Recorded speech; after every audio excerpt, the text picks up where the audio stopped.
வந்துருக்க சேனல். இன்றைக்கி வந்து என்ன பண்ண போகிறோன்னு பார்த்தீங்கன்னா, நேற்று எமோஜி சேலஞ்ச் பண்ணுவாங்க. அதனால வந்துட்டு அதில் ஒன்று வந்துட்டு பாக்கி இருந்துச்சு, இந்த ஆஃப் பாயில். பட் எனக்கு வந்து அந்த ஆஃப் பாயில் எனக்கு வெள்ளை கலர் சுத்தமாக பிடிக்காதனால நான் அது எல்லாமே வந்துட்டு இந்த மாதிரி மாற்றிட்டு அந்த எல்லோ கலர் மட்டும் சாப்பிட போகிறேன். அதுக்கு மேலே வந்துட்டு கொஞ்சம் பெப்பரும் போட்டு வச்சுருக்கேன். எல்லாம் எல்லோ கலர் எனக்கு சுத்தமாக பிடிக்காது. நேற்று வந்துட்டு எல்லாமே நம்ம பண்ணியாச்சு, அதனால வந்துட்டு இப்போதைக்கு இதாக இருக்குது சாப்பிட்டேன். எனக்கு ரொம்ப பிடிக்கும் ஆஃப் பாயில். அங்கே வந்துட்டு ஆம்லேட் மாதிரி எதுவுமே போடல, ஆஃப் பாயில் மாதிரி தான் வர இருந்துச்சு. அதனால தான் ஒரே நிமிஷம்.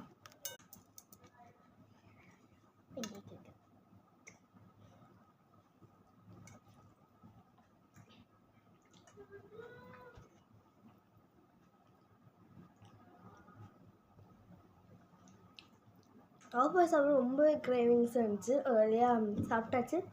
அடுத்த வீடியோவில் பார்க்கலாம். அடுத்த நேம் மீட்டிங் சேலஞ்ச் தான் வரும், மறக்காமல் பாருங்கள். By guys.